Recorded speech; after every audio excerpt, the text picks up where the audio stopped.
के साचे निवाचे प्यारे साथ संगत जी, प्यार और सत्कार से कहना धन निरंकार जी। पाइयां तेरे दारे आके रहमतां हजारा, दीने राती दाता तेरा शुक्र गुजारा।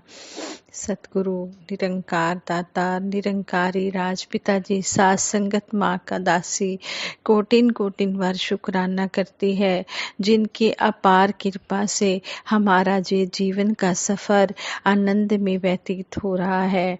इसी तरह आप जी अपना आशीर्वाद इस परिवार के ऊपर बनाए रखना। परिवार सहित दासी को सेवा सिमरन सत्संग में लगाए रखना, यही मांगती है दासी। और आप जी के चरणों में बैठकर जो भी हमें सीखने को मिल रहा है, हम इसी तरह अंतिम श्वासों तक आप जी के चरणों में बैठकर सीखते चले जाएं और कर्म रूप में इन बातों को ढालते चले जाएं। सतगुरु हमें हर पल यही समझा रहे हैं कि यह समय व्यतीत हो रहा है, ये जीवन की तेरी घड़ियां बीतती चली जा रही हैं, ये समय तेरा जो है नजदीक आता चला जा रहा है। जितने तुझे श्वास मिले हैं ये बीतते चले जा रहे हैं, इसलिए इन श्वासों की कदर करते हुए सेवा सिमरन सत्संग के रंग में अगर इंसान तू रंगा हुआ है, फिर तो तू मुबारकबाद के पात्र है, फिर तो तू समय की कदर कर रहा है। और अगर इस तरफ नहीं जागा है तो इस तरफ जाग जा और अपने मानव जीवन के लक्ष्य को पूरा कर ले। आओ सजा ले आज को, कल का पता नहीं, कल को तो छोड़िए जनाब, पल का पता नहीं। हमें तो ये भी नहीं पता कि अगले पल क्या होना है, इसलिए सतगुरु हमें समय रहते जगा रहे हैं कि इन श्वासों के रहते हुए जो ये समय तेरे पास अमोलक है, इस अमोलक समय में इस परम पिता परमात्मा की पहचान कर ले, जिसके लिए तुझे ये मनुष्य चोला मिला है। ये पहचान कर लेगा तो तुझे बाद में पछताना नहीं पड़ेगा। इसलिए समय की कदर कर, आने से पहले मौत के खुद को संभाल ले। टूटा जो फूल शाख से फिर वो लगा नहीं। कहते हैं कि मौत के आने से पहले ही इंसान तू अपने उस परम लक्ष्य को प्राप्त कर ले, जिसके लिए तुझे मनुष्य जन्म मिला है।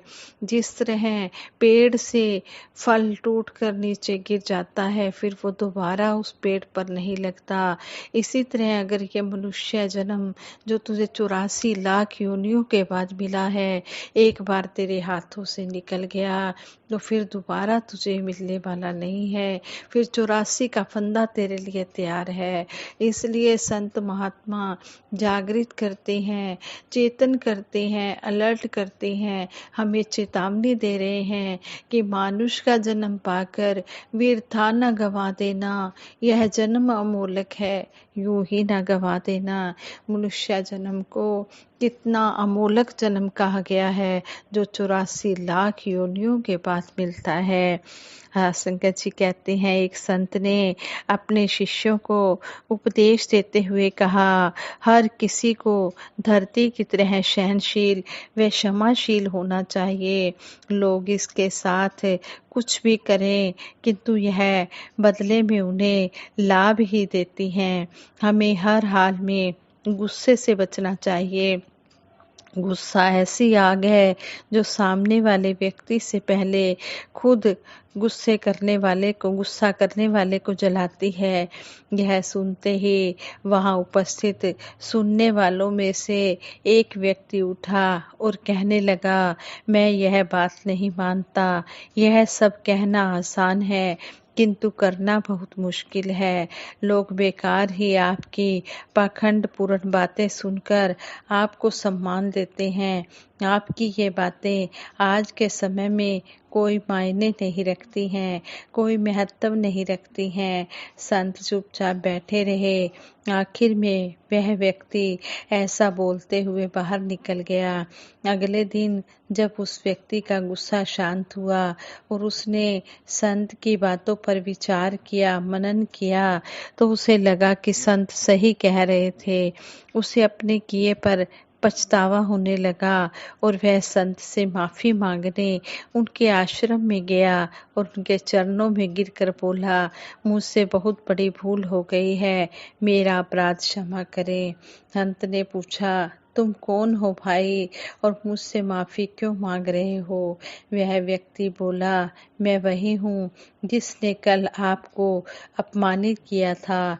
मैं अपने बुरे व्यवहार के लिए शर्मिंदा हूँ, आप मुझे माफ़ कर दे।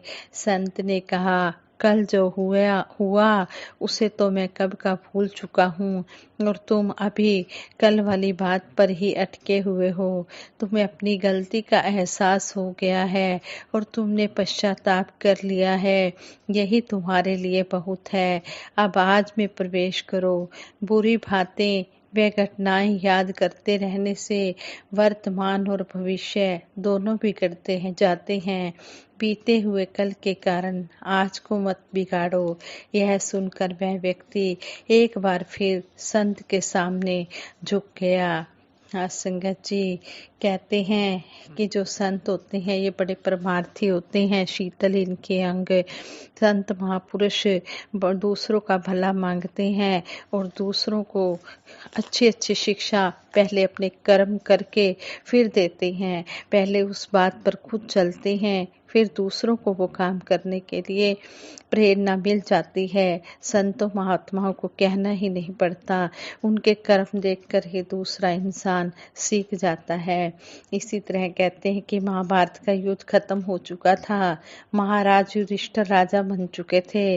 अपने चारों छोटे भाइयों की सहायता से वह राजकाज चला रहे थे। जनता की भलाई के लिए पांचों भाई मिलजुल कर रहते थे। जो कोई दीन दुखी फरियाद लेकर आता उसकी हर प्रकार से सहायता की जाती थी। एक दिन युधिष्ठिर राजभवन में बैठे एक मंत्री से बातचीत कर रहे थे। किसी समस्या पर गहन विचार चल रहा था। तभी एक ब्राह्मण वहां पहुंचा। कुछ दुष्टों ने उस ब्राह्मण को सताया था। उन्होंने ब्राह्मण की गायें उससे छीन ली थी। वह ब्राह्मण महाराज युधिष्ठिर के पास फरियाद लेकर आया था। मंत्री के साथ बातचीत में बिजी होने के कारण महाराज युधिष्ठिर उस ब्राह्मण की बात नहीं सुन पाए। उन्होंने ब्राह्मण से बाहर इंतजार करने के लिए कहा। ब्राह्मण मंत्रा भवन के बाहर रुककर महाराज युधिष्ठिर के इंतजार करने लगा।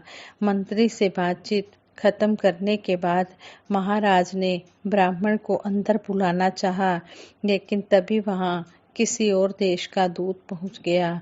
महाराज फिर बातचीत में लग गए।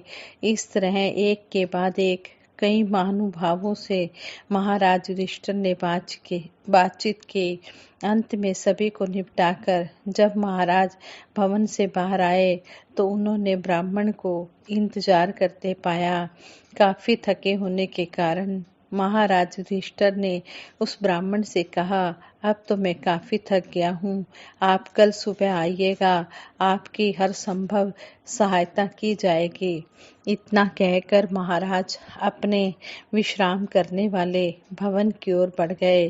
ब्राह्मण को महाराज युधिष्ठिर के व्यवहार से बहुत निराशा हुई। वह दुखी मन से अपने घर की ओर जाने लगा। अभी वह महल से राजभवन से मुड़ा ही था कि उसकी मुलाकात महाराज युधिष्ठिर के छोटे भाई भीम से हो गई। भीम ने ब्राह्मण से उसकी परेशानी का कारण पूछा। ब्राह्मण ने भीम को सारी बात बता दी, साथ ही यह भी बता दिया कि महाराज ने उसे अगले दिन आने के लिए कहा है। ब्राह्मण की बात सुनकर भीम बहुत दुखी हुआ। उसे महाराज युधिष्ठिर के व्यवहार से बहुत निराशा हुई। उसने मन ही मन कुछ सोचा और फिर द्वारपाल को जाकर आज्ञा दी, सैनिकों से कहो कि विजय के अवसर पर बजाए जाने वाले नगाड़े बजाएं। आज्ञा का पालन हुआ। सभी द्वारों पर तैनात सैनिकों ने विजय के अवसर पर बजाए जाने वाले नगाड़े बजाने शुरू कर दिए। महाराज युधिष्ठिर ने भी नगाड़ों की आवाज सुनी और उन्हें बड़ी हैरानी हुई कि नगाड़े क्यों बजाए जा रहे हैं।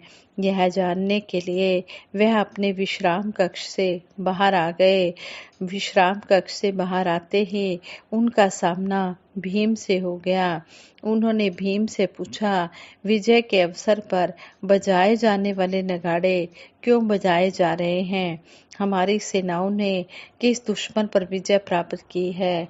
भीम ने नम्रता से उत्तर दिया, महाराज, हमारी सेनाओं ने तो किसी दुश्मन पर विजय प्राप्त नहीं की, तो फिर ये नगाड़े क्यों बज रहे हैं?